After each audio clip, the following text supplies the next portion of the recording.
Hi friends, welcome to வண்ண சமையல். இன்றைக்கி நம்ம சேனலில் சுவையான சென்னா மசாலா ரெசிபி சிம்பிளாக எப்படி செய்கிறதுன்னு பார்க்கலாம். இந்த சென்னா மசாலா செய்கிறதுக்கு கொண்டக்கடலையை நைட்டு முழுக்க ஊற வச்சுட்டு ஒரு 3 விசில் விட்டு வேக வச்சு எடுத்துக்கலாம். கருப்பு கொண்டக்கடலையும் இதே மெத்தடில் நீங்கள் செய்யலாம். இதை செய்கிறதுக்கு 1/4 கிலோ கொண்டக்கடலை எடுத்திருக்கேன். இப்போ நம்ம 100 கிராம் சின்ன வெங்காயம் எடுத்துக்கலாம்.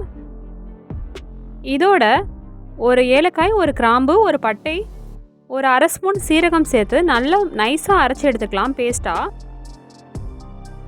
இந்த பேஸ்ட்டை தனியாக எடுத்து வச்சுக்கலாம். அடுத்தது நம்ம நல்லா பழுத்த தக்காளி பழங்களை எடுத்துக்கலாம். இதை நல்லா கொதிக்கிற தண்ணியில் போட்டு அந்த தோல் நீங்கிற அளவு நீங்கள் வேக வச்சு எடுத்தால் போதும். தக்காளி முழுசாக வெந்துடக்கூடாது. இப்போ நீங்கள் தோலெல்லாம் எடுத்துட்டு இதை நல்லா பேஸ்ட்டாக மிக்சியில் போட்டு அரைச்சி எடுத்துக்கலாம். இதையும் தனியாக எடுத்து வச்சுக்கலாம். இப்போ ஒரு கடாயில் 2 ஸ்பூன் நெய் ஆட் பண்ணிக்கலாம். இதில் ஒரு 1/4 ஸ்பூன் சீரகம் ஆட் பண்ணி சீரகம் பொரிஞ்சதும் நம்ம இஞ்சி பூண்டு பேஸ்ட் 1 ஸ்பூன் ஆட் பண்ணிக்கலாம். இஞ்சி பூண்டு ஓரளவு வதங்கியதும் நம்ம ஏற்கனவே அரைச்சி வச்சுக்கிற அந்த வெங்காய பேஸ்ட்டையும் ஆட் பண்ணிக்கலாம். வெங்காயம் அந்த பச்சை வாசனம் போன பிறகு நம்ம ஏற்கனவே அரைச்சி வச்சுருக்கிற தக்காளி பேஸ்ட்டையும் இதோட ஆட் பண்ணிக்கலாம். இது ரெண்டையும் நல்லா மிக்ஸ் பண்ணி விட்டுக்காங்க. கொஞ்ச நேரம் மூடி வச்சு வேக வச்சுக்கலாம். இது நல்லா வெந்துருச்சு. இப்போ இதோட தேவையான அளவு உப்பு ஆட் பண்ணிக்கலாம். 1 ஸ்பூன் மிளகாய் தூள், அரை ஸ்பூன் கரம் மசாலா தூள், 1/4 ஸ்பூன் கொத்தமல்லி தூள் ஆட் பண்ணி நல்லா மிக்ஸ் பண்ணி விட்டுடுங்க.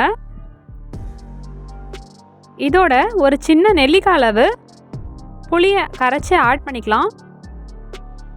இதோட நம்ம ஒரு சின்ன வெள்ளைக்கட்டியும் ஆட் பண்ணிக்கலாம். இப்போ இதெல்லாம் சேர்ந்து நல்லா மிக்ஸ் ஆகிட்டு கொதிக்கட்டும்.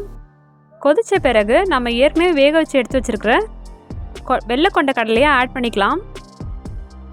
கொஞ்சமாக ஒரு 4-5 கொண்டக்கடலையை க்ரஷ் பண்ணி ஆட் பண்ணிட்டிங்கன்னா கொஞ்சம் திக்னஸ் கொடுக்கும்.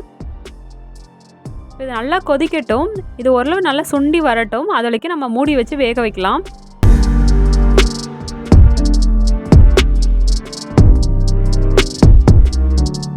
எவ்வளோ சூப்பராக ரெடியாக இருக்குது பாருங்கள். இது செம்ம டேஸ்ட்டாக இருக்கும். சப்பாத்தி பூரியோட செம்மையாக இருக்கும். இது வீட்லேயே செய்கிறதுனால ரொம்ப ஹெல்த்தியாகவும் இருக்கும். அட் த சேம் டைம் குழந்தைங்களுக்கு ரொம்பவும் பிடிக்கும்.